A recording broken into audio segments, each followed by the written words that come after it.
I was thinking of posting on podcasts we listen to of the Fort, just being like, so my friend and I, who we run our podcast, audio quality is very important to us, but we also don't have the means to have a fancy pants studio. So these are our means. What are some of the weird means that you guys do for your podcast? I kind of did something. There was a post someone made about like, what's the best $50 you can spend to improve your podcast?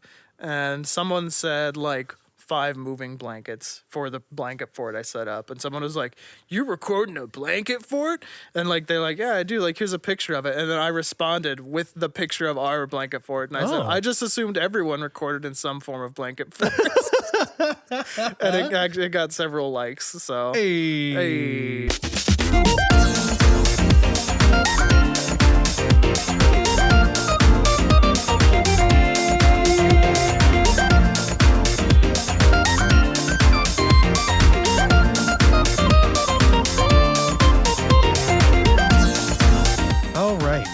Welcome back to the Why Do I Talk to You podcast. I am Saul Starsheet 4. I'm Dave Gamer Dave Naple. So after the events of the last podcast episode, Dave and I had a great big fist fight outside the door. Everybody watched. Yeah. Then it turns out he was a figment of my imagination and other movie references as well. I didn't die though. I was okay. I got better. Yeah. Yeah. And then we were like, so next week? Yep, next week. All right. So see you next week? All right. We clocked out and it was like... But we did want to sort of relax and focus on maybe a bit of a more positive episode. This episode has actually been in the works for quite some time. We wanted to make sure that we could actually do an episode on this without it seeming so off the cuff and maybe a little bit more preparation behind it. We had to actually decide on what exactly we were going to talk about too. Well, yeah. So today we would like to share with you guys what we consider to be our favorites, not necessarily the best. Not this the is an best. Important distinction because if you're making a list of your favorites, then it's like, okay, you can just say I love this because this reason. It's okay. If you say best, if you say this is such a good song, then you have to give actual objective reasons, which I think all of my songs at least are good songs. Just speaking just for myself. Yeah. And so I will defend why I think they're good songs. But as far as you might be surprised what songs are actually on my list. So I guess it's the only way to say it. And maybe mine too. I'm not sure. I'm sure people will be surprised by at least one. I wonder if I know the one when it comes up, you tell me which one that is. It's the very first one you're going to talk about. Nobody knows that song. I've already forgotten it. Off to a slam bang start, ladies and gentlemen. So, video game music. Video game music is, it's good.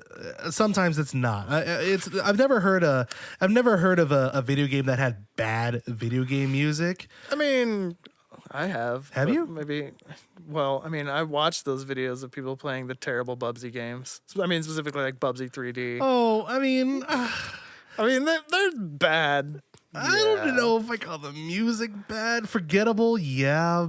And I guess you could say that's bad, but I don't know. I think at least in my library of games that I've played, it's either really good / memorable or it's just not memorable. I guess. It's just there. Yeah. It serves a purpose. Barely. Yeah. I mean, I've had badly executed music. Okay. Legend of Dragoon is full of that. Some of those tunes are really nice, but they almost always sound like you accidentally hit the demo button on a keyboard in Radio just Shack. People who don't use. I mean, the Genesis sound chip where it's ooh.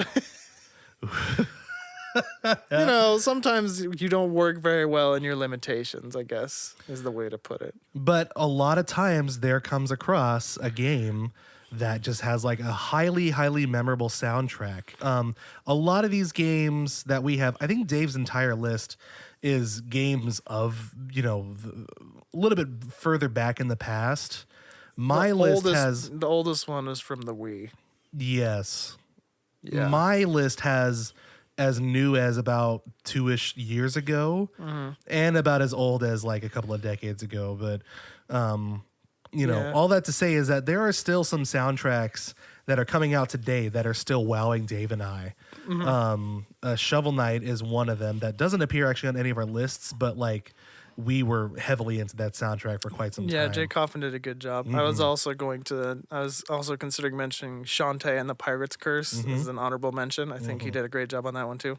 So the way that this episode is going to lay out, we each have 5 of our favorite video game songs that we're going to discuss. We also have one honorable mention that we'll discuss before the number 1 spot. Dave is going to go first. What we're going to do is we're going to play a little bit for you guys as well, and then just sort of fade it out and talk under it. Hopefully, we won't get in any trouble for it, but we'll be fine. We're not even monetized. Oh, that's true. Thanks. No problem.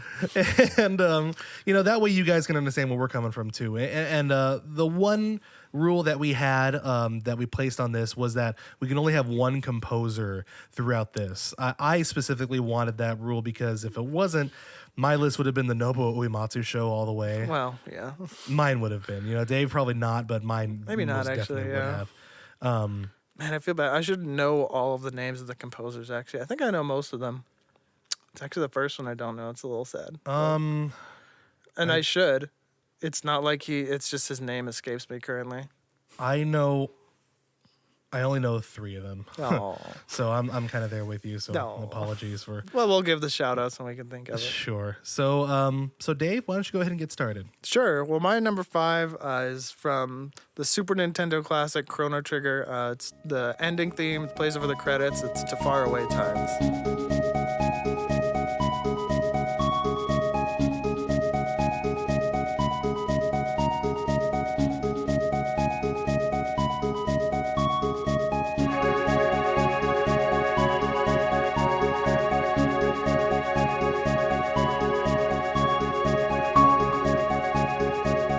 Yeah, that right away is just so SNESy to me. In the best way possible. That definitely used the SNES sound chip to like its fullest potential, I feel like. He really knew. Yasunori Mitsuda was his name. And I mean, he's big time, so I'm ashamed that I didn't remember it right off the bat. But I'm fine. I found, spoiler alert, end credits themes are I'm kind of a sucker for those because I feel like they do such a good job, or they did such a good job once upon a time of like bringing all of like the highlights of your soundtrack together. It's like when you go and see a musical and they open up with, what's that called? It's like the overture. It's like the overture almost, where it brings together all this stuff from all throughout the game and just like calls you back to those things. Yeah. But I think it works so much better at the end because you just have this satisfaction of, oh, like I did it. Like I did all this. Like you went on this journey with these characters too. Like, and this game especially, like the journey that you get to go through with these characters. And I think there are, so I don't know, OC Remix. I'm a big fan of OC Remix. And so they did like a full remix of this album.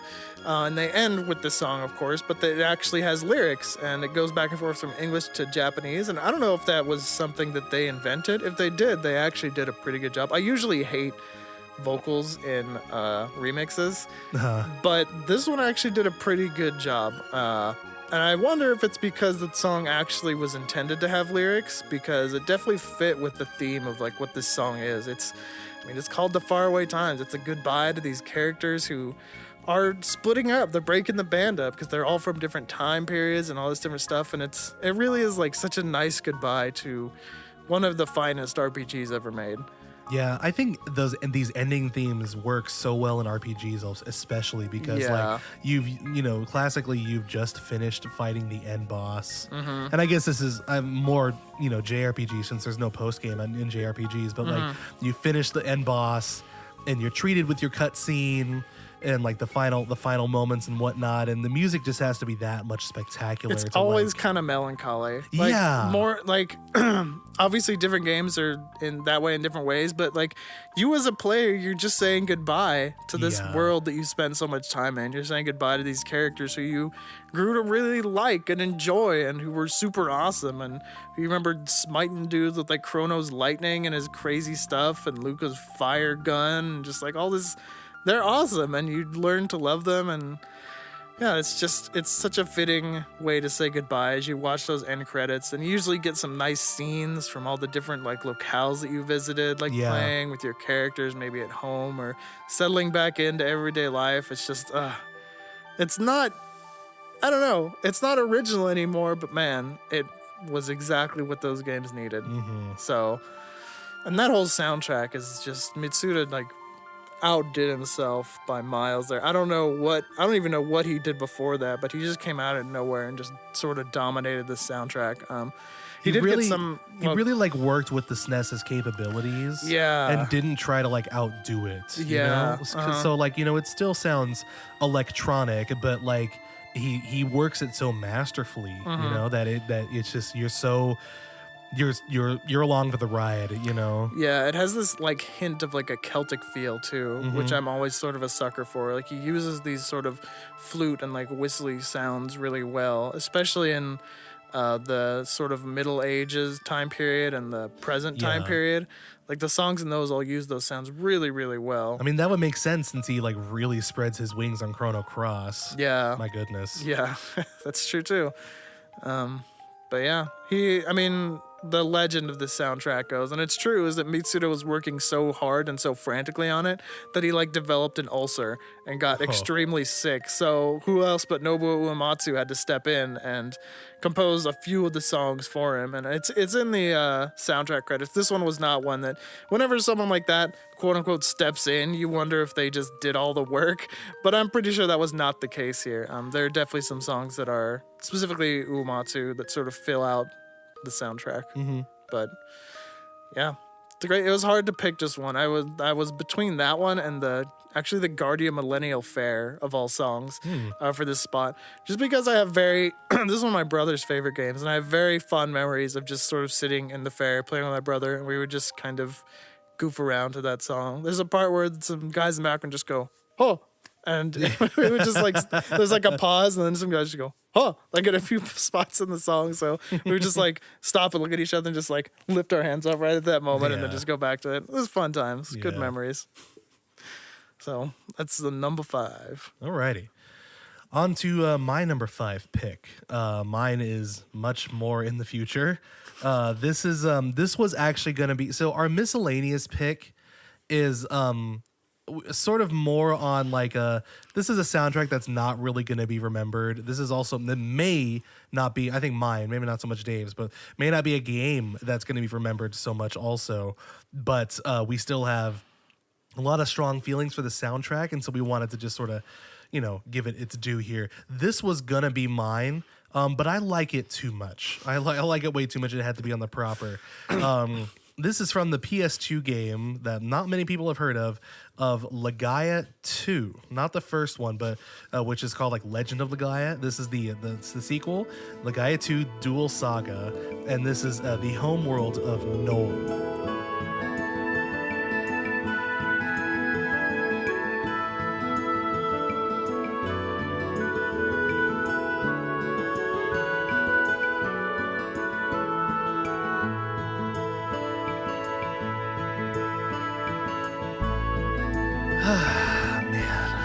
Man, this song.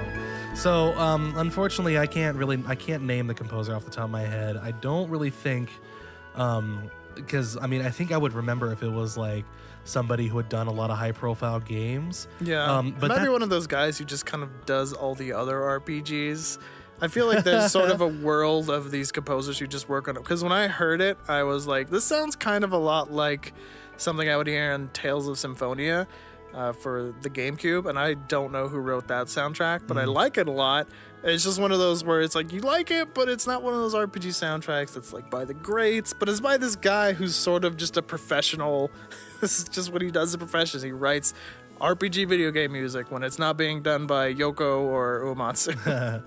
You know, the thing about this soundtrack, you know, it's like maybe we'll have a chance to talk about games that like we enjoyed but like nobody else really heard of, but this game is not underrated. This game is not like the greatest JRPG ever, but there are a lot of elements that I loved, but the soundtrack is like virtually all of it is a winner. I was super surprised. I got this game as a gift from one of my friends, and I had never heard of it, but I read. Of course not. Yeah. Of course not. I read the box art and it was like, oh, it's an RPG. Okay, sure, why not? I'm sure you had played FF8 at this point. Oh yeah, this was after that. This was PS2, right? Yeah, this was after FFX too. Oh, okay, yeah. So and so I wasn't playing an RPG at the time, so I ate it up in a way. But like the music, the song that we're listening to right now is the like main homeworld of your protag, and so it's like one of the first songs you hear. And I was just like, even then, I can't really tell. I don't remember how old I was. I could have been like in 11 or 12 or something, but it was like so much to me. It was so relaxing, so well done. Like if you heard this now, you might even think it was like a Wii song, like from the Wii, or like any other advanced console, but the music is just so well done, so atmospheric, and so just relaxing. Like it's super relaxing, and that's what should define your first home world in an RPG, right? That's when everything is still okay, right? You haven't discovered that you're the one, or that you possess the internal weapon or whatever, like everything is just right. That's right. Right. And I cannot escape the soundtrack. I just can't. Like I said, virtually every song on this soundtrack is a winner. I really, really recommend you looking up any more songs from this whole soundtrack. But given that this one is like the first major one that you experience a lot, this one had to top it for me. And I think it is, in all honesty, my favorite out of the whole soundtrack as well. Yeah, it's so good. It's so well done. There's a lot of thought behind it. You hear like the fretless bass in the background too. I mean, like, that is nice. This guy is clearly a very talented musician, and like knows the right sounds that he wants to put in here, and yeah, that's all I can say about it. It's so good. It's so relaxing. Perfect atmosphere for a JRPG. It's great, man. Yeah, this was the one I was talking about that no one was gonna know. Oh, why didn't I think about that? I wasn't sure why you didn't think of that either. This is a dirt. Everyone knows this song. Jeez. Well, I don't think anybody's gonna know your next one. Everybody's gonna know my next. None of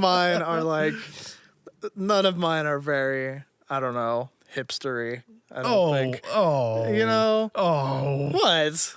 You're calling me a hipster? No, I was just speaking like that general. Like, it's nothing like, this is the best song no one's ever heard of. Top 5. Like, that is not what's happening with mine. No. Maybe one of them. But in any case, my number 4 is Super Mario Galaxy, the ending overture from Super Mario Galaxy.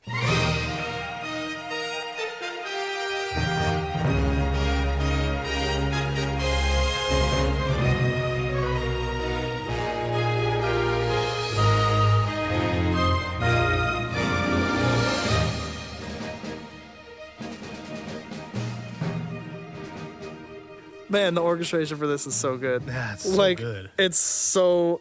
The way he uses just, like, the thickness of the orchestra and how every instrument is used exactly the way it's supposed to be.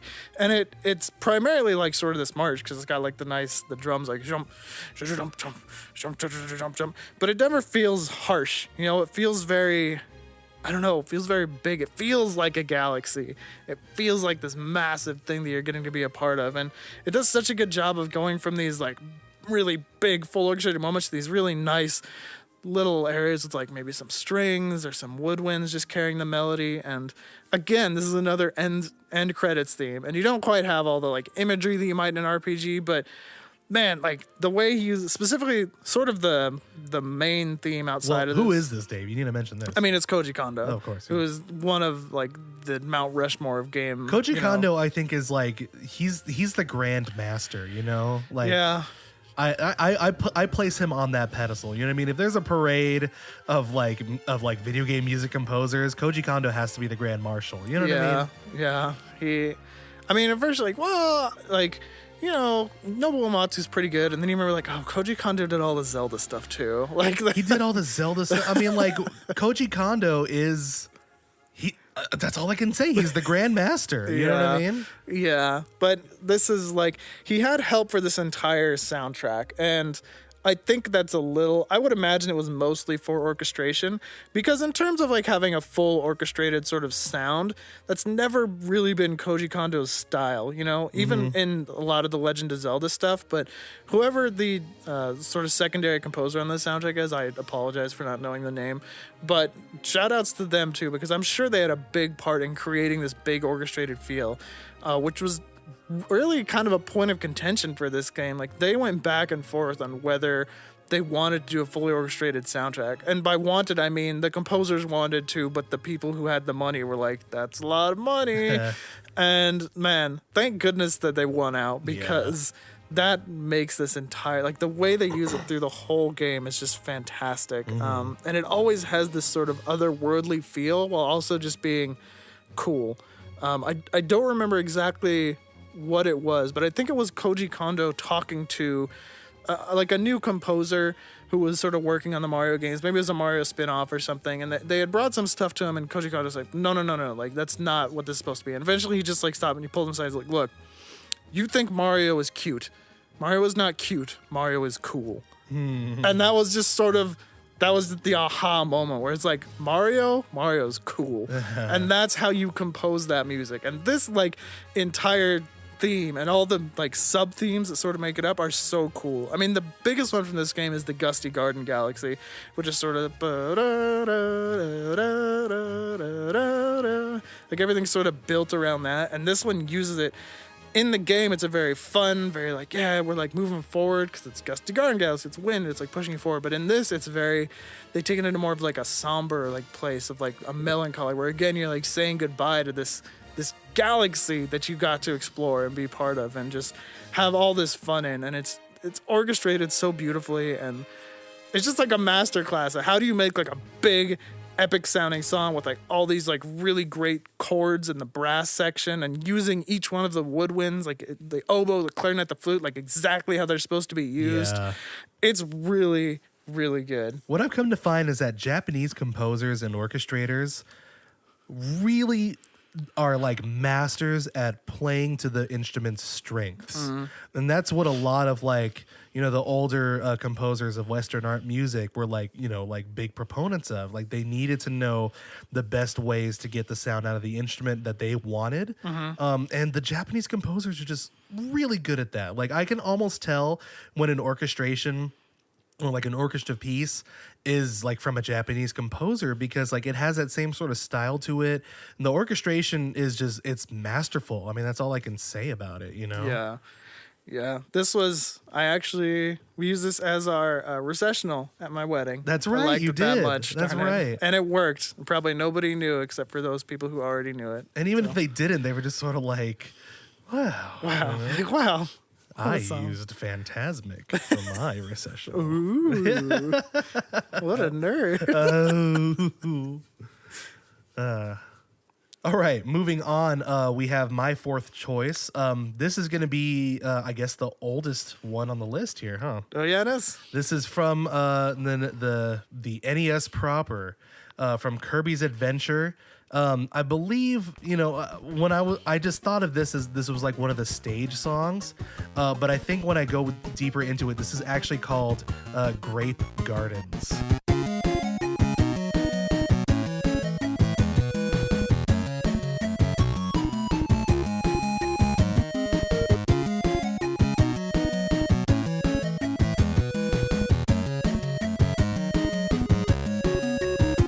So, full disclosure, ladies and gentlemen, I've never owned an NES.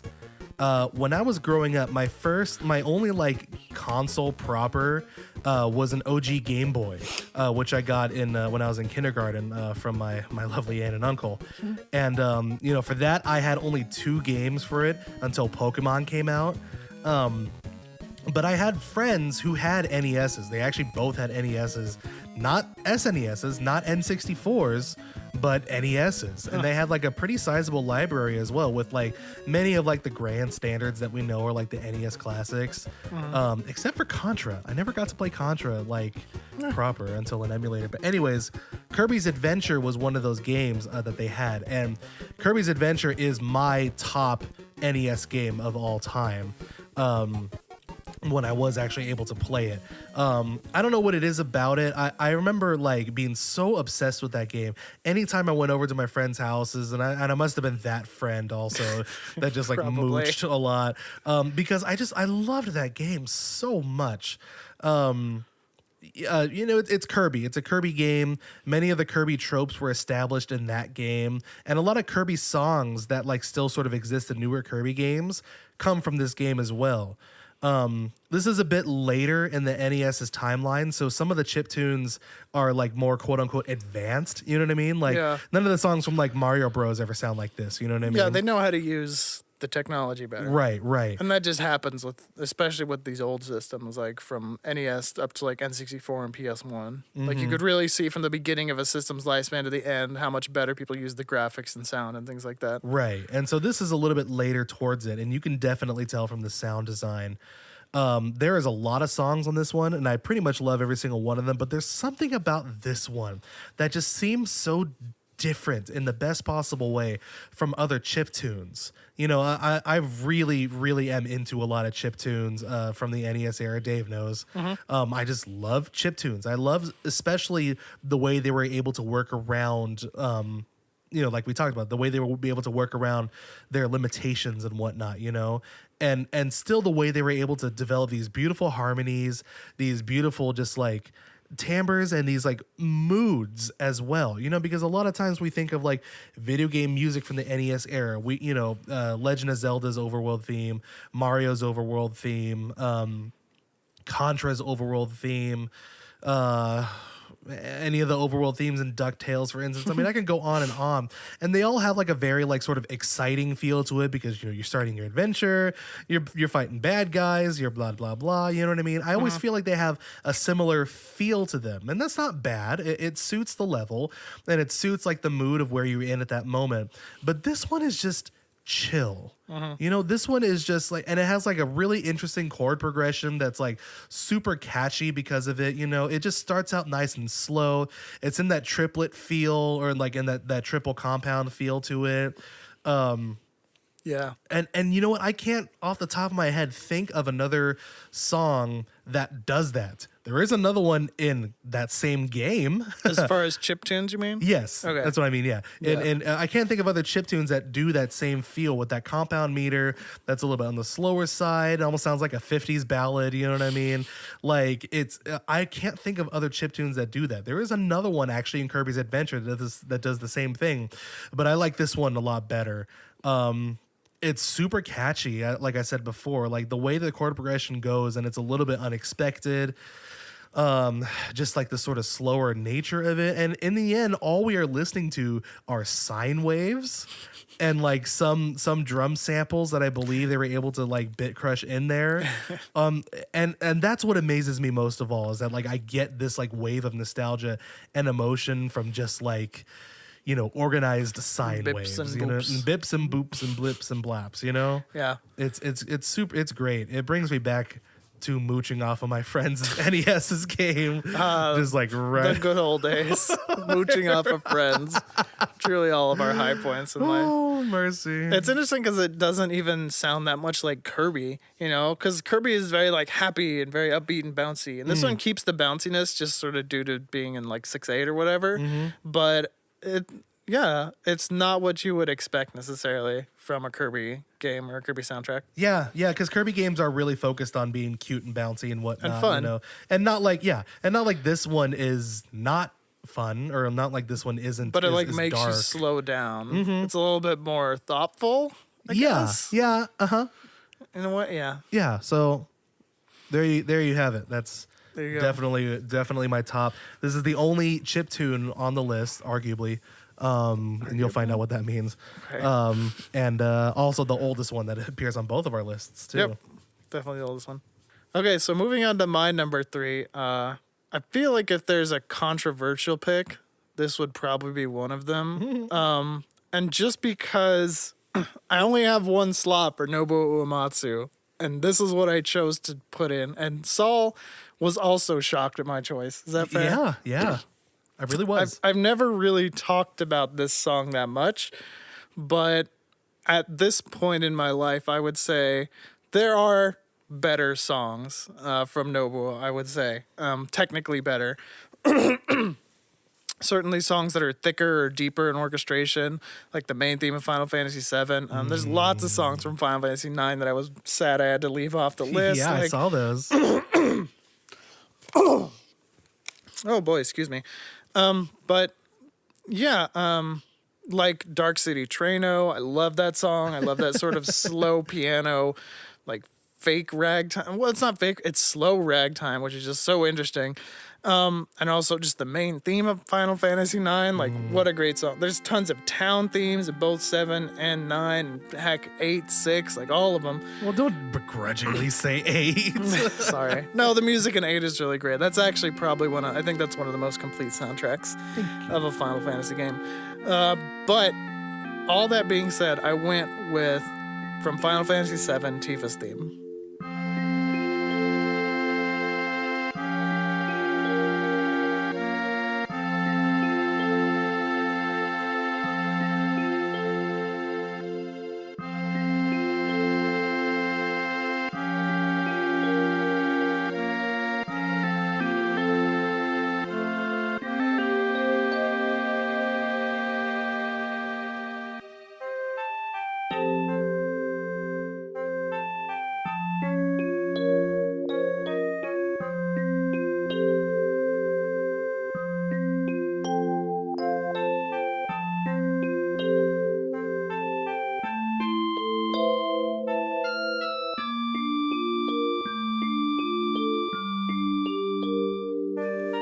Man, Final Fantasy VII songs always have this like twinge of melancholy to it, huh? Yes, they all do. Yeah. Man, I mean, it's beautiful, but it's always like, oh. My dog died. I mean, that's kind of what the whole game is about. So, playing this game probably has two of my favorite characters in all of video games. Probably my two favorite characters in all of video games in it. That being Cloud and Tifa. And so it would make sense that Tifa's theme would sort of resonate with me because I feel like it really expresses her melancholy. And, you know, Aerith this, Aerith that. Everybody loves Aerith's theme. Aerith's theme is great. It has a great moment attached to it. But I might argue that it actually isn't that much technically better than Tifa's theme. You could go back. I mean, I think the technically best song in Final Fantasy VII is the Final Fantasy VII main theme. I couldn't disagree. But this song, just when I hear it, it is just an immediate sort of like Throwback? Peace. Oh. Like you can just like sit there and be like, because it's so simple, right? In the original, it's like sort of these two woodwind type sounds with this like sort of vibraphone background to it, you know? It's a very small amount of instruments, but it just the way that it moves, it doesn't have to do a whole lot to get you to feel exactly what it wants you to feel. It just moves at this like right tempo, and I feel like it just encapsulates Tifa so well as sort of this person who has this twinge of melancholy to her as she's trying to figure out like what happened to her childhood friend Cloud. Like he's acting so differently, and she's sort of in this situation where she's not like fully comfortable where she's at. Like she's fighting for, you know, against Shinra and for Avalanche and whatever, but like she really just wants to figure out what's going on with Cloud, and it like comes back at these moments like as she's fighting through that. And I think Tifa is a fantastic female character, and I don't have the place to say that. Maybe some female listener is gonna get and be like, well, she's just like there for Cloud, and she's just always doing whatever's good for Cloud and whatever like this. But it's like you're missing the point. It's the thing about Tifa is that she's strong enough to go do her own thing. And like when she's in Avalanche, she's doing what she's fighting for what she believes in. And she's super BA. Like she's this crazy monk chick who just like kicks people, just like beats people up with like her bare hands and legs. Like she's super intense. And I love her fight scene in Advent Children, by the way. But she gets a lot of bad rap because she's kind of a sex object and her clothes are like kind of skimpy. And it's like, yeah, I won't argue with that, but it doesn't affect the character because that has nothing to do with who the character is. The character herself is very quiet and very sort of modest in this really interesting way where she's got this strength where she knows what she wants to do, but like she cares so much about this person who is just so hard to figure out. her interest in Cloud, her care for Cloud is consistent. And it's not like he's so dark and edgy. It's like, she's like, I used to know this guy and he wasn't always like, what happened to him? Like, it starts off as sort of this mystery, and like as she realizes what happens to him, there's a genuine compassion for this person she shares a connection with that is very real. When there's a point where you might not even know this because it's not even talked about that much because everyone just talks about Aerith, but there's a point in the game where Cloud is completely incapacitated. Like, he's basically in a coma. And this is like after he basically betrays the party. And so Tifa gets elected the new leader, and she's like, no, you know what? I'm going to stay and take care of Cloud. Like, I understand that there's a lot of stuff, but I'm going to stay and take care of Cloud. And a lot of people might say, oh, that's so lame. She could be like a strong leader in a shed. That's not what she's about. She's strong enough as a character to know what she cares about and to just say, this person is important to me. I don't know. That you can say like it's all about the man, but I feel like you're really missing the power that a relationship has, that really caring for somebody has, if that's what you're focused on. I think she's a fantastic female character. She's consistent. She has great motivation. She's caring, but she's not, I don't know. It's not like she's taking his crap. Like, he's treating her like garbage. It's just that he's not really sure about himself. And she's like, that's okay. I'm okay to wait for you to figure all this stuff out because I care enough about who you are. And I'm always, always, always going to associate this song with my sister. Like, always, always, always, because this was one of those games that I got to share with her, and she also loved. And she also loved this character, and she plays piano. And so one of the songs that she's sort of committed to learning is this one, like the piano version of this one. So when I get to hear her play that, it's just like, I don't know. I just love her very much. And I see a lot of that person in her, even if she doesn't yet. I think she has a lot of that strength and that compassion. So it's a very, and you know, I'm a total Cloud Tifa shipper. Aerith she can just go. That's fine. She was not that much of a character to me, but I felt that the way that they built each other up and played off of each other was very tasteful and very genuine and very meaningful. And the song, again, the game is very melancholy. The characters are very melancholy. And I think this song really encapsulate that in an extremely and elegantly simple way. It's very, I don't want to say minimalist, but it only uses what it needs, you know? And that's just number 3, ladies and gentlemen. Oh, man. We really love our VGM. We really do. Yeah.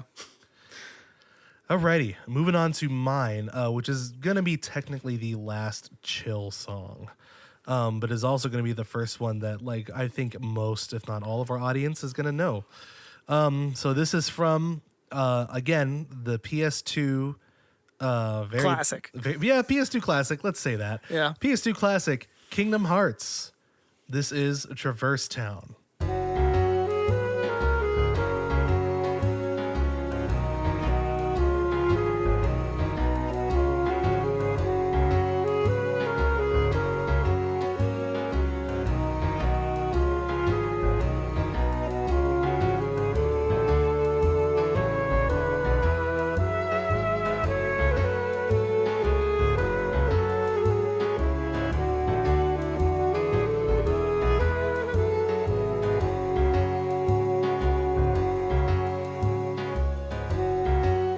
So this one is probably the one that's the most personal to me.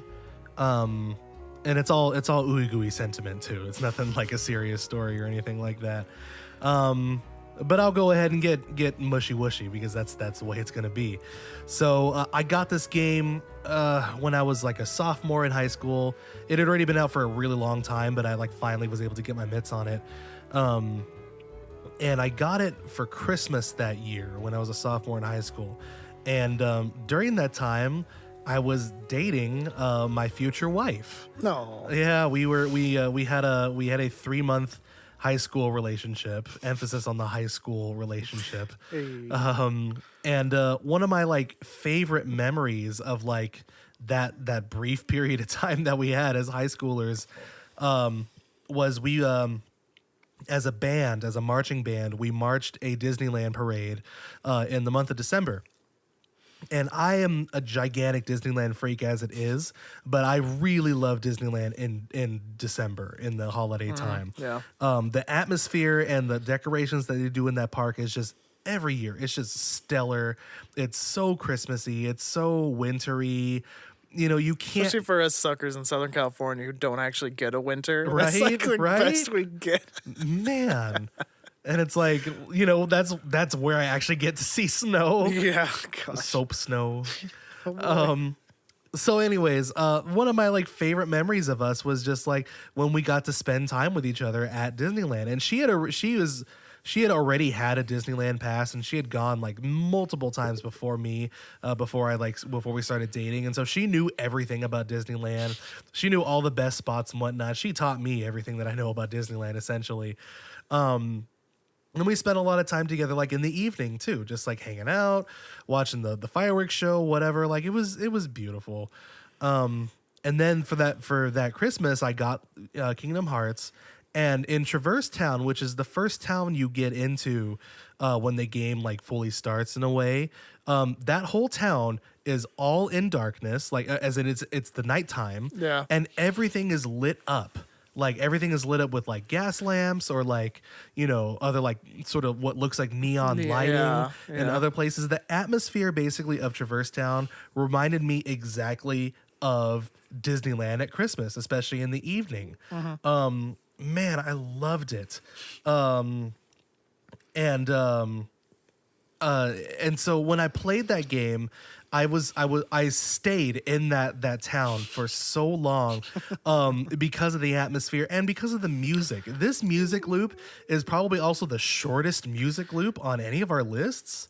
And yet, even shorter than Grape Gardens, probably. Yeah. But I can't get enough of it. I really can't. Like, there's something about the orchestration. This is by Yoko Shimomura, who is one of our favorites, who has composed an awful lot of our favorite video game songs. And she did the whole of Kingdom Hearts as well.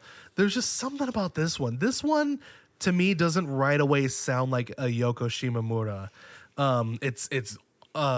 It's you know, the orchestration is mostly like is it a soprano sax, Dave? Yeah, it's a soprano sax. Yeah, with just like piano in the background. And that's like essentially it. It's so, you know, it's minimal. You know, there's not a whole lot going on there. The sax solo is like super catchy and just like really warm.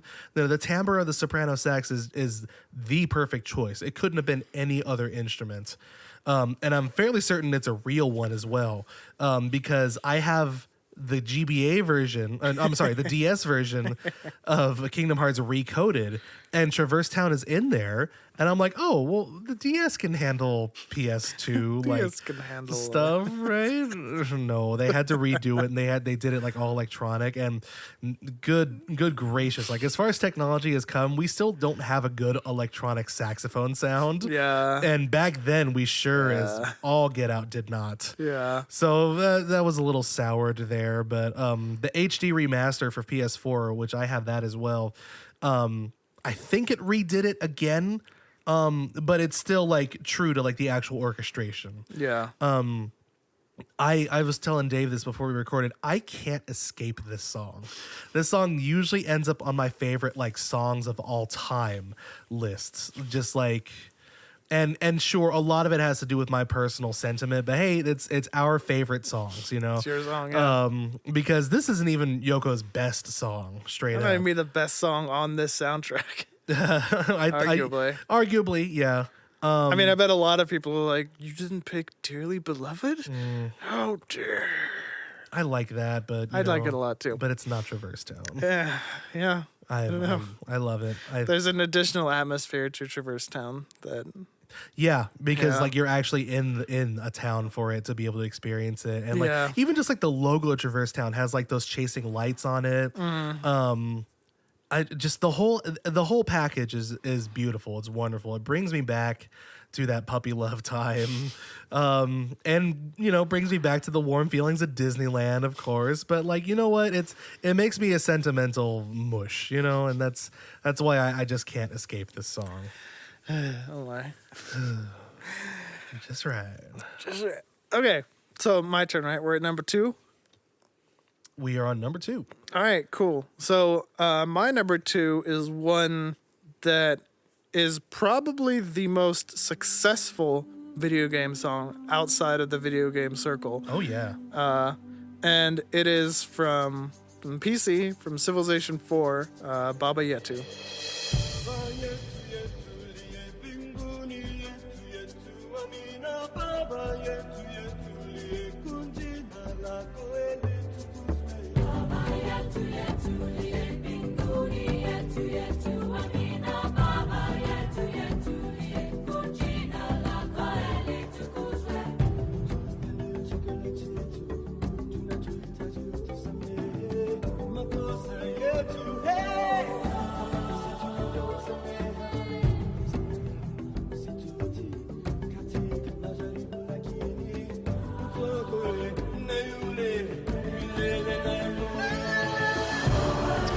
So, for those of you who aren't familiar with this song, Baba Yetu was a song composed by Christopher Tin. And basically the story goes, it was in 2005 when Civilization 4 was released. And so the story goes that Christopher Tin happened to be buddies with one of the guys who was working on Civilization 4, like one of the higher-ups. And he went to Christopher Tin and he's like, hey, you want to, I'd love for you to, compose the main theme song for this game. And he was like, all right, sure, why not? Get some money. And so he did. And so what he came up with was Baba Yetu, which is a fantastic, basically it's a Swahili hymn. The hymn itself is not Swahili. What it actually is the Lord's Prayer in Swahili. Oh. Isn't that cool? Yeah. Which was fantastic when I actually learned that. But of course, for the longest time, I didn't know that. But it has this very fantastic, just African feel with all the unique sort of percussion instruments they use. And it's recorded in such a way where there's some sounds that feel like they're off in the distance. It's the perfect song for a game like Civilization, which is just so grand. And it's there's this whole world at your fingertips, and it's encompassing so many different cultures, from Africa to Europe to Asia to Native America, just everything you can possibly think of. And so when I stumbling upon Civilization is one of just the strangest parts of my childhood. I am shocked that we had a computer that was capable of playing this in my house, because we were not PC gamers. My brother randomly stumbled across the Civilization 3 Complete Edition at a GameStop at some point and decided he wanted it for no reason that I could ever tell. He just wanted it. And so my mom got it for him, and he came home and we were both like, this game is incredible. We were both just absolutely suckered in by this game. So when Civilization 4 came out, we were both like, yeah, let's do it. And again, I guess we had a laptop that belonged to my parents or something. I don't even know why we had it, but we had it that could play this game. And I specifically remember most on vacation. I don't know if that was the first time we played it, but I just remember we were on vacation, just in a hotel, on the way to or from wherever we had gone. Probably Mammoth, because we went to Mammoth a lot. And we just booted it up, and this song came on, and we were both just like, let's just sit here on this screen for a while, because this is just wow. It was mind blowing. The full orchestration and the vocal work is just fantastic. This soloist is absolutely incredible.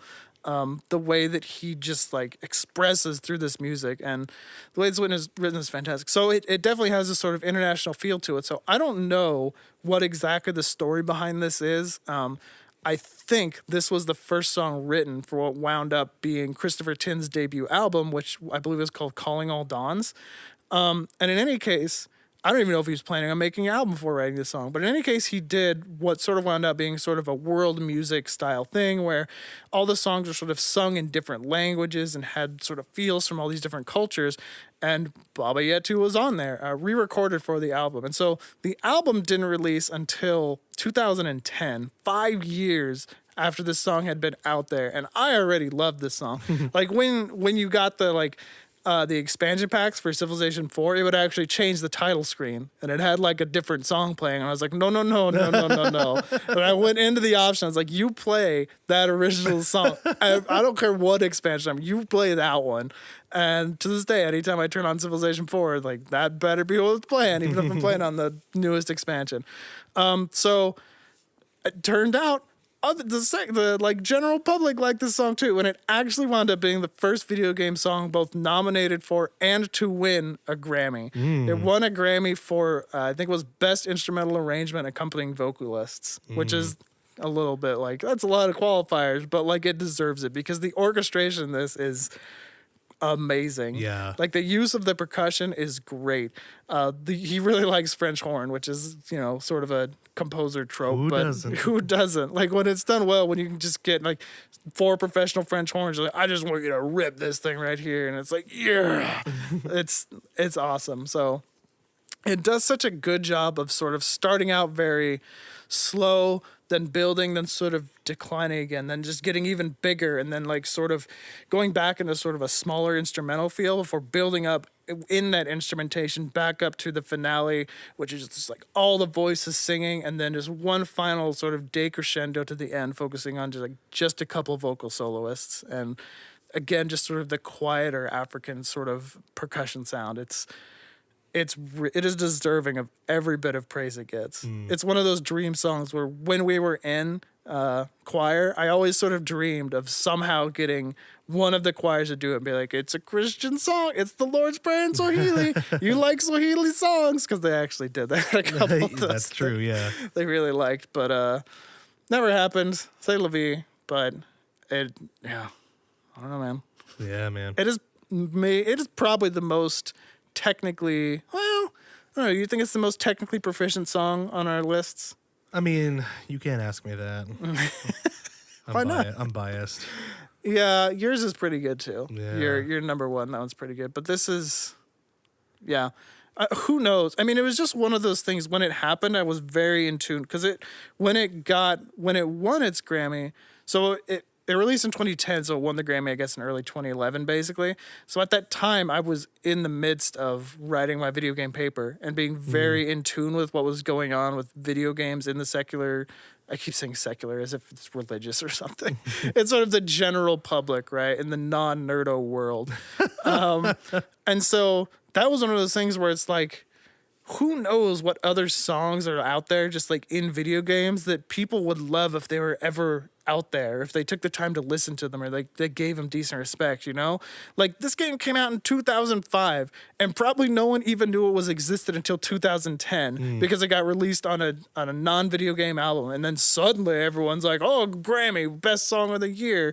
Like it really encapsulates the sort of injustice, if you'll allow me to get on my soapbox a little bit, of how ignored a lot of the pieces of this medium are outside of the specific video game nerdo culture.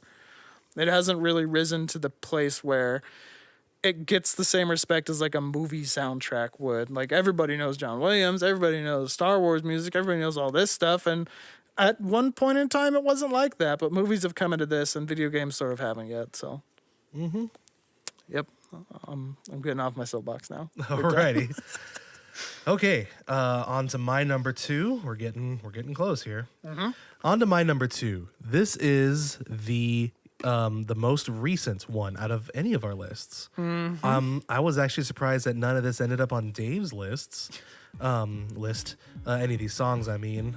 But here it is for me, from Undertale, the computer game, PC, Mac game, Death by Glamour.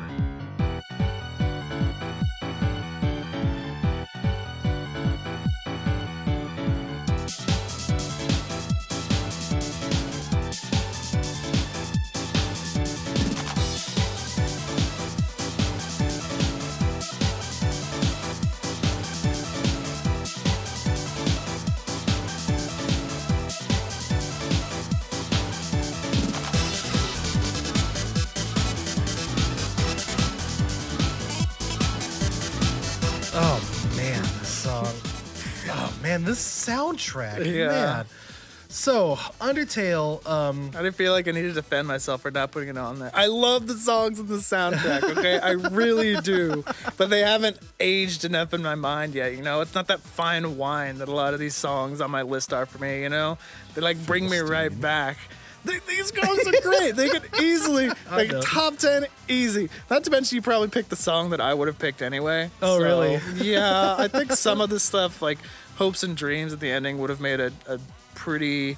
It would have been close in my mind, but this song is probably my favorite. It was down to this and Spear of Justice. I like this a lot better than Spear of Justice. I feel like this song definitely ages a bit better than Spear of Justice, like on its own. I think it is very proficient technically. We've said that a lot, but the way that it uses its sound effects and the way that it builds on the multiple themes that you've gotten for this character leading into this boss fight. So we had a whole podcast on Undertale, so I won't go too much into detail, but just you need to know that Undertale was largely, not solely, but largely a solo effort in production. Yeah. By Toby Fox.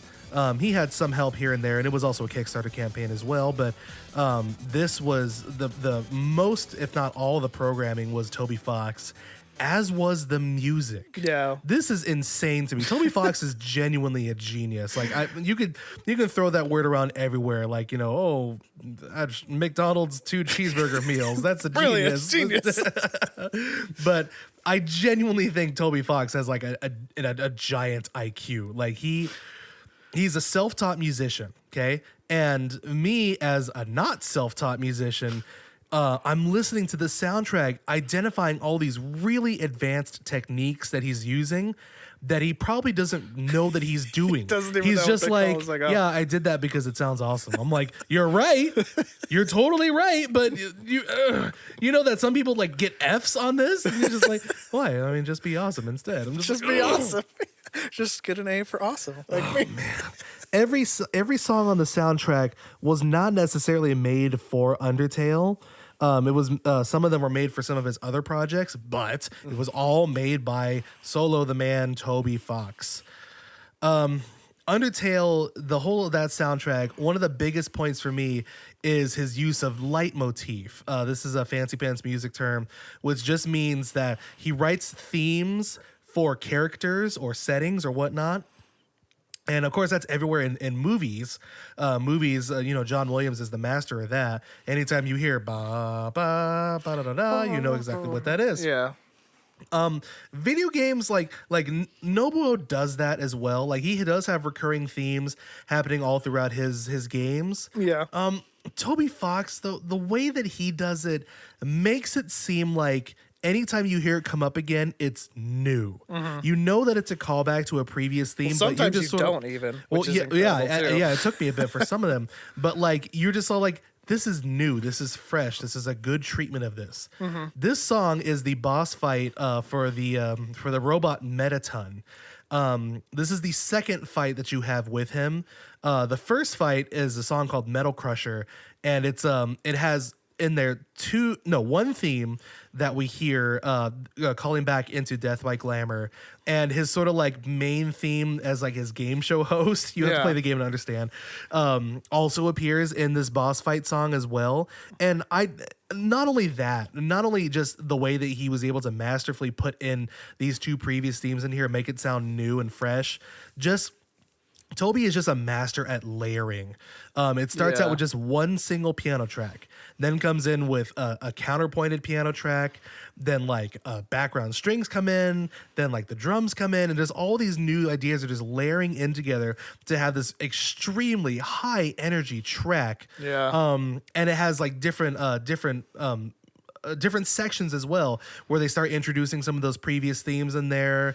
The whole piece evokes of like, electronic dance music and disco, which is the greatest thing, I think, because disco sucks. But the way that he was able to call back a lot of these like disco flavors in here, even like 90s, like the Mortal Kombat theme with the orchestra hits in there, man, it is an achievement beyond so much that is out there right now. Undertale's soundtrack almost won a Steam Award for Best Soundtrack, and this game came out in 2015. Why was it still eligible? I assumed the rule was it had to be for this year. Yeah, that seems weird, right? Maybe it was probably just the fans, like the good old Undertale fans. Oh, geez. Did it win in 2015? Did they even have Steam Awards back then? I didn't check all the way back then. I didn't check back then, but I know that that it was up for it. It didn't win it, but it was definitely a runner-up. Yeah. Yeah, those fans, Doki Doki Literature Club fans, you guys are crazy. Let's not get into that. Anyways, Death by Glamour, I think, is the top out of a whole heap of winners. Yeah. We could do a whole podcast episode on just Undertale soundtrack. I could at least. We'd need more than one podcast. to do the Probably entire because soundtrack. we Are love you it that kidding me? much. But Yeah. but there was, in my opinion, and of course this is like my tops list, not what I think is the best, although it could be on the yeah. best. This is just a crowning achievement in video game composition, not just because it was made by one person, although let's be honest, that gives it a lot of extra points. Yeah. Just the way that all the music is all connected. When you're playing the game for the first time, you might think that the themes are really awesome, and they are, and then you hear them back again in different settings, and you're just sort of like, I remember that, and like, and it's all related to because the music follows the characters as well. Yeah. Film composers, the best film composers, follow Toby's methods. Let's just put it that way. You know what I mean? Yeah. And I bet you again, he doesn't even like. He's not intentionally. He's just all like, this is what I want to do because I think it's the best choice for the character. Well, you're right about that. Oh man, yeah, I could go on, and this is also the first like energetic piece on my list as well. Turns out I'm really into chill songs, like chill background Yeah, I'm songs. finding that as I feel like I don't know if that's because I'm getting Is old. that my age? I don't know. I'm wondering that too. Man, I just like to sit back and listen to some Super Mario Galaxy. Yeah, that one's not really chill. No, but I mean, it's like listening to KUSC. Classical music. Yeah, it is a higher energy classical piece, but it's nothing like this one. Right. For sure. Yeah. So, undoubtedly, my number 2 pick. So now, well, we move on to, before we hit our number ones, let's talk about our honorable miscellaneous Look at that mentions. tease. Yeah. Classic. So I guess I still have to go first, even though I really want you to talk about yours. Oh, I will. I'll have my time. Don't you worry. But you could probably argue whether or not this is that obscure. I sort of only did this because, first of all, I want this game to come back, and second of all, because Saul really had an obscure one that he wanted to talk about, so I was like, all right, I'll pick something too, I guess. But it's I think it's called like the prologue is the technical name of the song, but I know it more as the ending credits theme for the Game Boy Advance game Golden Sun.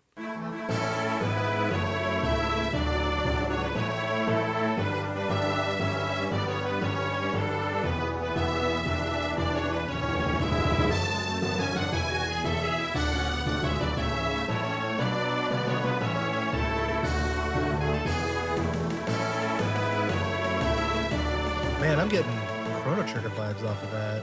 It's not Mitsuda, I know that. It's another one of those sort of RPG lifers, I'm pretty sure. Like a guy who's sort of done all these other RPGs that like people haven't necessarily heard of. But so Golden Sun was it was technically, I guess, second party, but basically like a first party Nintendo RPG for the Game Boy Advance. Very traditional, very turn-based. It had some really neat mechanics in how you interacted with the world and how your characters could change classes, but I won't get too much into it. Suffice it to say, it is widely regarded as one of the best RPGs on the Game Boy Advance, which is saying something because that game had some killer RPGs.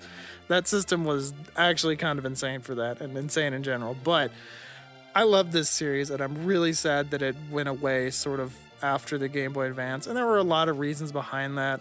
It took them... So, the developers for this game were Camelot, who are best known for classics, classic games that really built up to the RPG, like Mario Golf, Mario Tennis, those type games. Yeah. But that's what made this so crazy is that they just come out of nowhere and they're like, we're just going to make this awesome RPG. And you're like, oh, all right. And it's actually funny. If you listen to Mario Golf for the Game Boy Advance, you hear a lot of these same instruments and a lot of these same sound effects, which is really kind of cool. But the way that the Game Boy Advance's sound is, it's not bad, certainly within the system itself, but it was very limited, right? Yeah.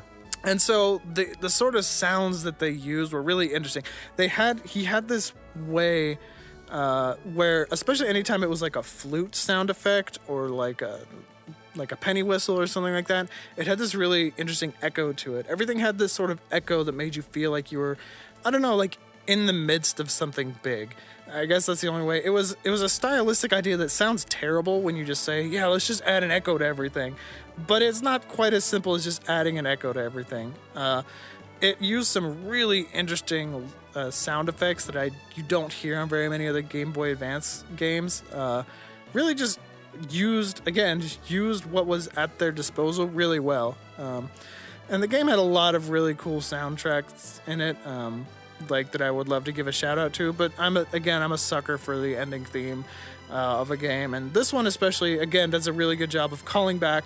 The main theme sort of appears on the main screen when you open the game, but it cuts off after a while. Like, it just starts repeating that very triumphant opener, which is awesome, by the way, for like starting an RPG. That you just start with this big like triumphant sort of march, like, yeah, let's go on this adventure.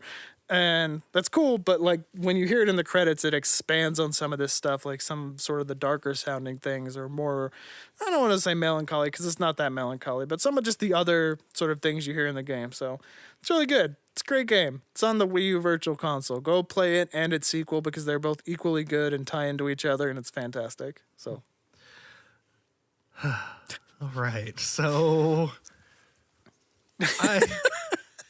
there's not really much I'm going to be able to say about my miscellaneous pick. No, why is that so? Well, you know what? Let me just play it first. Well, I'll tell you what it is. This is the title screen from the PS1 classic Muppet Monster Adventure.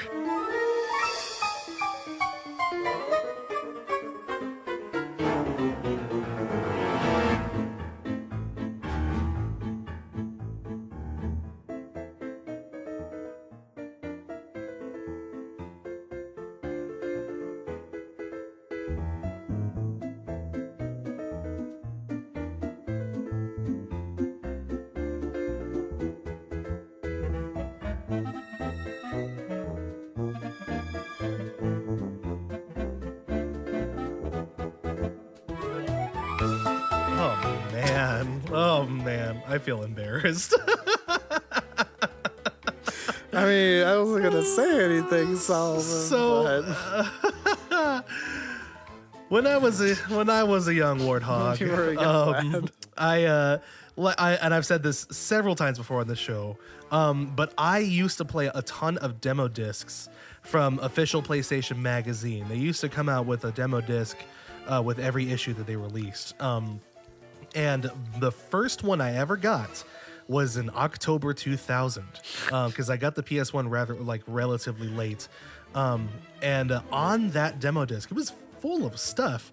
Classics, absolutely not, but they were full of demos. Full of stuff. There was a snowmobile racing game.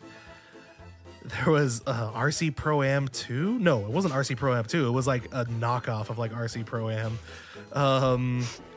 Sounds like a real winner. Oh my goodness. And also what was on there was Muppet Monster Adventure, a demo of Muppet Monster Adventure. So of course I'm going to gravitate to that. And when you play it, which I don't know if you ever will. No, we won't. I'm sorry. It is like any other PlayStation 3D platformer that you have. The premise of it is like the Muppets are monsters. Basically, the Muppets are turned into monsters, like classic horror movie monsters, and you are Robin, Kermit's nephew, and you have to save them. I mean, and that's bare bones, like what it is. Okay. Pepe is also there, and like gives you tips everywhere. So he's always like, okay, it's promised, hey, Pepe, and stuff like that. I played that demo upwards of 1,000 times, possibly more. And this song, the title song, was the one song they chose to use for that loop. Sure is the Muppet song in a minor key. Man, but I love it.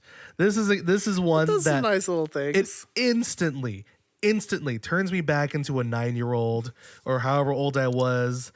and bringing me back to the joy of playing a PlayStation that was my own, and playing a game that, like, you know, it was the excitement because it wasn't mine necessarily, it was just a taste, but it still was sort of like having a new game, you know, and it was the Muppets. I love the Muppets. The game itself controls like a brick, but like it was still fun to me. Oh man. And the composer of this song, the composer of this of the whole game. You actually know? Yeah, I told you this. Did you? Yeah. Tell me again. The composer of this is none other than Michael Giacchino. Oh yeah. Whom you might know from Pixar and other high-profile movies like Star Trek and The Incredibles and Jurassic World. Yeah. And yeah, when I learned that, I almost fell out of my chair.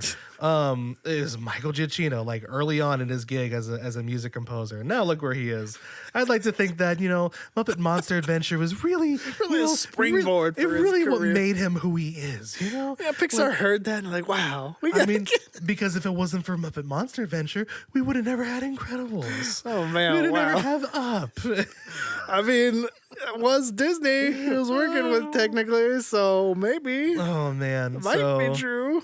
So there it is, ladies and gentlemen. I am not ashamed that it is on my honorable mentions list, but I do feel a little, oh boy, talking about it in public. Well, yeah, beyond public. This is the internet. Yeah, well, there you go, Jeremy, since I'm sure you're the only one listening to this. Jeremy will appreciate it. I'm sure he will. Alrighty, here we go. Okay, number one. I'm a little embarrassed to put this out in the world too, but you know what? Screw it. This game is fantastic, and this music is fantastic, and it's written by one of the greatest composers in video games of all time, and it's Happy Parade from Super Mario RPG.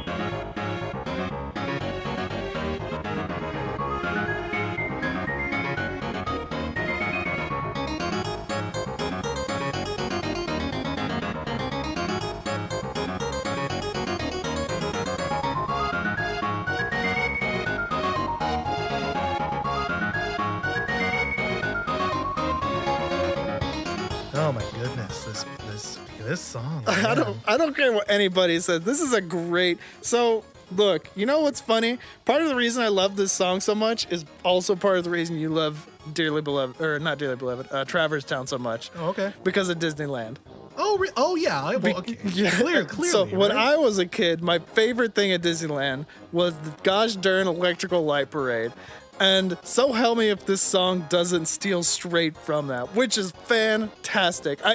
To me, I'm like, it was a little bit mind-blowing that, like, at the time, especially as a kid, like, wow, why would, like, Japanese composers know about the Electrical Light Parade in, like, California Disneyland? But, of course, it's Disney, so I'm sure it was out there. If this wasn't an intentional callback, then, like, I don't know, Yoko's just a genius because she got this idea. But it feels exactly, all these sound effects are so Electrical Light Parade, right? Absolutely. Like there's whatever that song's called, Baroque Hoedown, right? Yeah. We should remember that. That is the name of the song to the Electrical Light Parade for those of you who weren't initiated. But it sounds very Baroque Hoedown, which was already like preying on my nostalgia. But the way that it uses again, very unique sound effects for the Super Nintendo and that she used in this game is great. And the way that it calls back to these other themes, specifically a lot of the Mushroom Kingdom theme from Super Mario RPG, the way that it calls back to all those and like layers it perfectly, like with the chord progressions and just everything with how this new theme for the parade goes. And she just is great. It adds so much depth, and there's so much like of a high voice with a low voice going on in there, you know? Yeah. So it adds this really like sort of breadth, and sounds like there's always something different for you to listen to. Like every time you could focus on maybe the high voice doing the thing for the parade, or maybe the low voice doing the callback, or maybe it switches up every once in a while, and just, man, it just makes me happy. Like the name, it's just Happy Parade, but darn it if that isn't exactly what you feel when you listen to this song.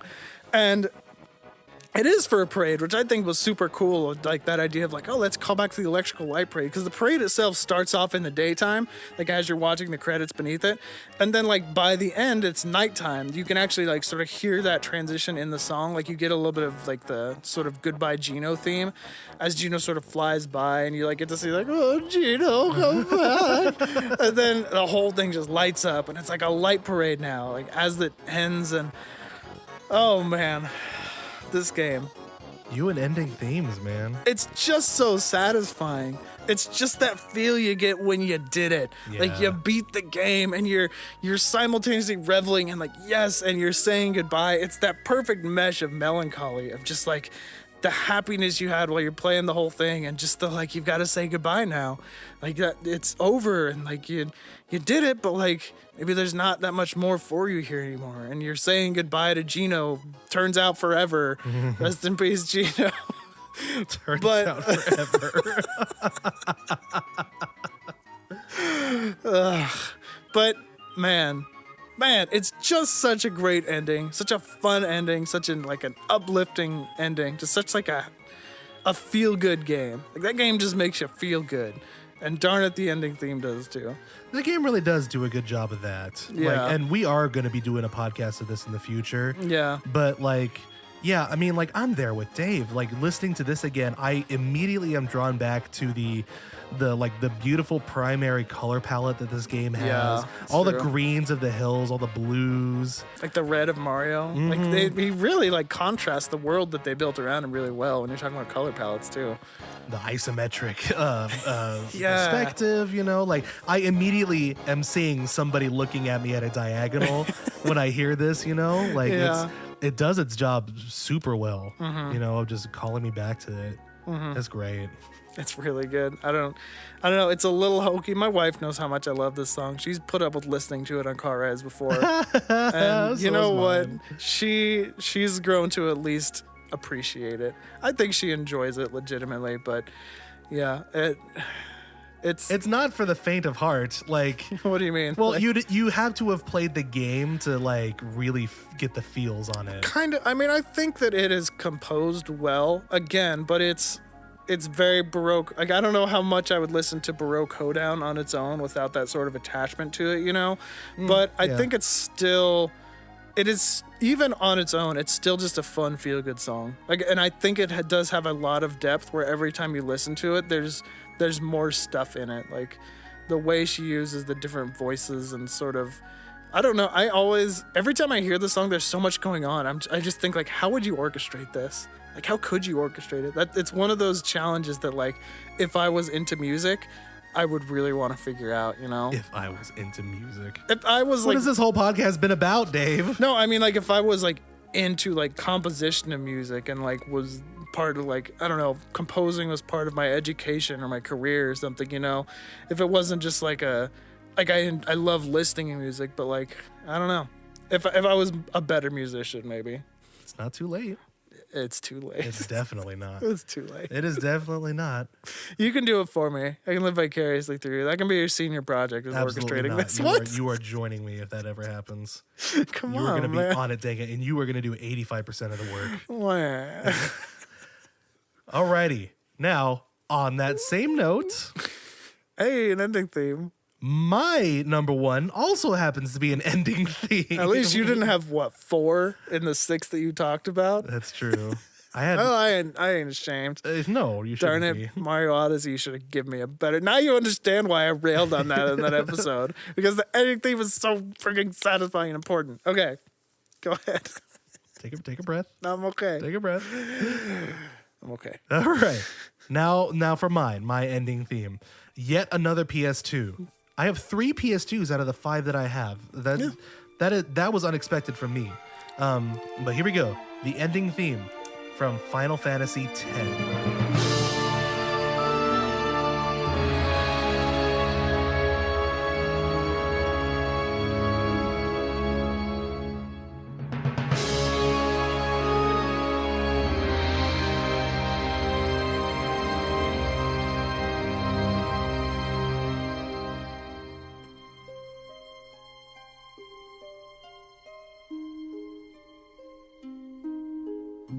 So when we had decided or agreed upon making an ordered list, like of like actual top tiers and whatnot, I knew off the bat that Uematsu was going to be the number one slot.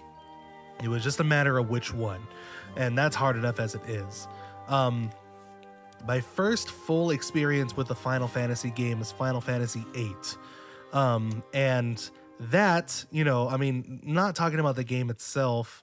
The soundtrack is honestly one of the best. Yeah. I really, truly think that number 8 is honestly one of the best. I guess you could never take my word seriously on that because I'm so biased. No, I agree. I don't like 8 as a game, but I think that, again, it is certainly up there as some of the most complete soundtracks he's written. See, Final Fantasy VII was like is a triumph all on its own as far as the soundtrack goes as well. Like, not taking anything away from it. It's kind of hard.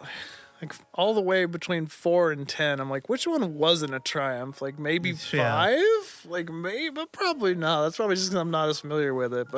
But basically, like, 7 sort of like was one of the first ones, with Tifa's theme, Aerith's theme, the main overworld theme, like Sephiroth, One-Winged Angel. Yeah, there you go. Is that sort of like showed how cinematic and how heavy and important the music can be because it got closer and closer to actual like cinematic instruments, So Final Fantasy VIII got more advanced technology, more time, more money behind it too. So it is technically better. It boils down to taste, whether or not you prefer 7 or 8, and that I understand either one. I mean, the instrumentation and the sounds are almost certainly better in 8. Like, I don't think you can really argue that's what that. I mean. It's like, they got better, right? Yeah. And 8 certainly has a ton of like one of my favorite themes of all time.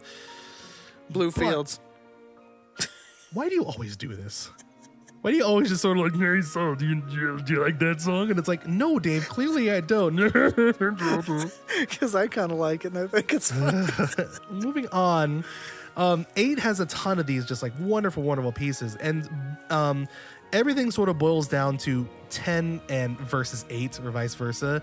Now, here's the thing. As a whole soundtrack, I prefer 8. Yeah. 8, I think, has the best all-around soundtrack. Probably true. But the deciding factor in my mind is context. Context is important. If it wasn't this song, it would have been a song from 8, and it would have been like a city song. Like, it would have been a loop, Yeah. This one is a complete song. Much like a lot of the ones that Dave has on his list, since he has a lot of ending themes, those like are actual full like songs, so not just loops. The context of this one, and we talked about this in our Final Fantasy X cast, is super sad. It's super sad. It's super impactful. Final Fantasy X does a good job making you feel really sad. Yeah. And even like after like the heavy part, when it's it's a little bit happier, it's in major key and whatnot, it's still sad. Like you still feel it, like, because they spent so much more time like making you remember it, and then it's like, oh, we did save the world, but this sucks. And like.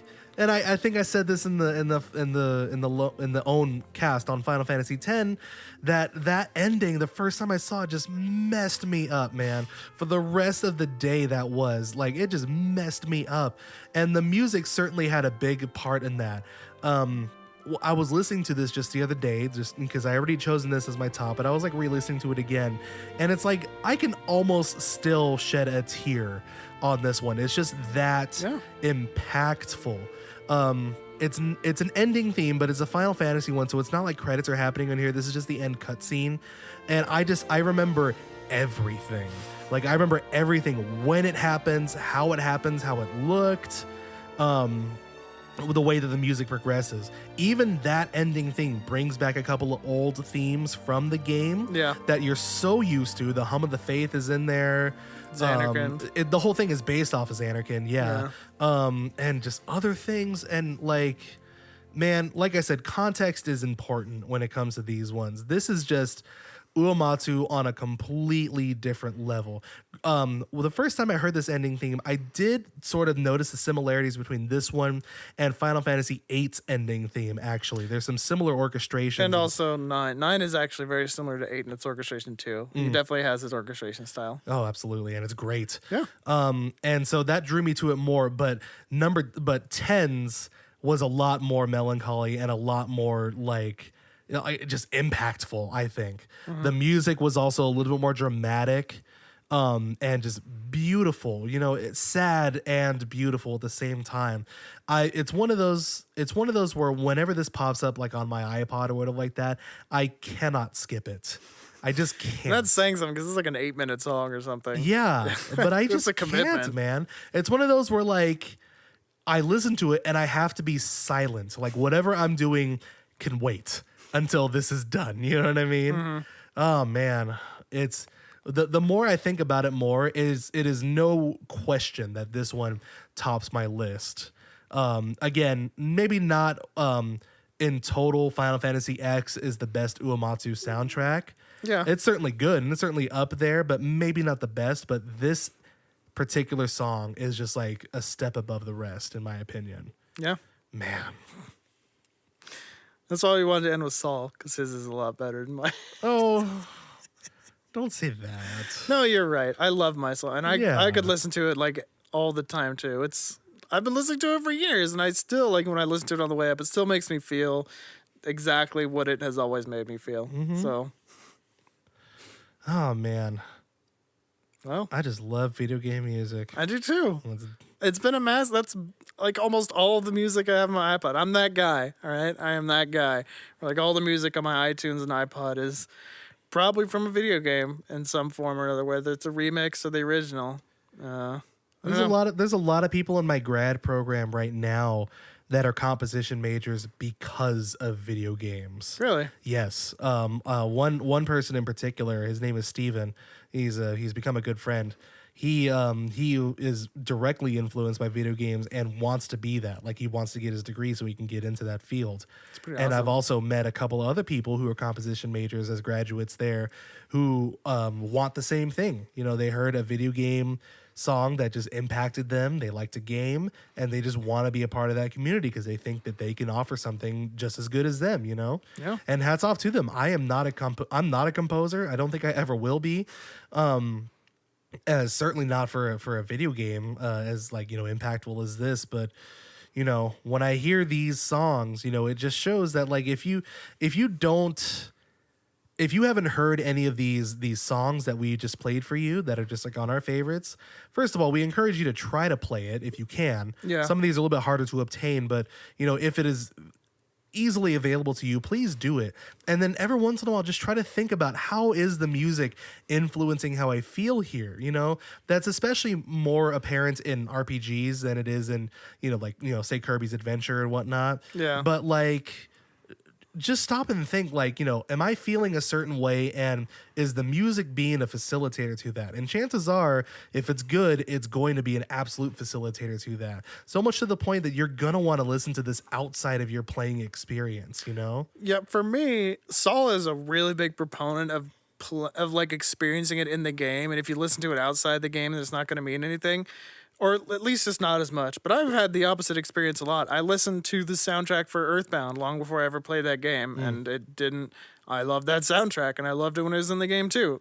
Same for Final Fantasy VII, actually. So I think that there's probably just some music out there that you would enjoy. If you like these suggestions, listen to them. Maybe listen to... I don't think... there's a single game in this list where we're like, you could probably skip the rest of the soundtrack except for Muppet Monster Madness or whatever. Hey, calm yourself. Let's be real. Calm yourself. I mean, I guess it's Giacchino. It's Giacchino. Maybe. Best game. Best soundtrack. Number one. But check it out. You might find something you like. And please let us know, like, what you think your top favorite video game song is. I mean, it can be the best, It can too. be if you want, but saying it's your top favorite means it's completely your opinion, and that's what makes it so personal. You know? And that's what's beautiful about it. So please share with us your ideas on that. Please share with us your songs, and please let us know if you found our picks like particularly meaningful, or maybe they happen to be yours as well. Yeah, that'd be cool. We'd love to hear from you. Absolutely. Yep. Mm-hmm. So this episode has been months in the making. I think we did it as good as justice as us amateur podcasters can. Yeah. It was a lot of fun. It's nice to be happy again. So with that, let's go ahead and sign out. Yeah. Yeah. All right. So thank you again for joining us on the Why Do I Talk to You podcast. Special thanks goes out to Danny Barrett-Huvert for the artwork, and to the combined efforts of Rob KTA, Expert Novice, and OC Remix for the intro and outro music. You know, we should mention that the intro and outro music is a remix of a new Super Mario Bros. Right? Yeah. Which is not exactly a favorite game of ours. This isn't even a song that's very prevalent in the game, which is it always impresses me most when I listen to remixes where you hear it in the game and you're like, that's not really anything worth anybody's time. And then somebody does a remix of it, you're like, wow, that's like they heard something that like nobody else heard and made a full thing out of it. So that is definitely the case with this one. So good job to them. It's awesome. I never would have noticed the song in New Super Mario Bros. Otherwise, really. Dave and I went through a lot of different ideas for what should our song be, and somehow we just gravitated to this one. I mean, I stumbled on this one. Yeah, you very did. Sort of accidentally. And I think it's a great one. Yeah. You know, But anyways, since we're talking about VGM, we may as well talk about that. I guess so. Now you can listen to it as we go out. There you go. And yeah. We'll see you guys on the next one. Take care.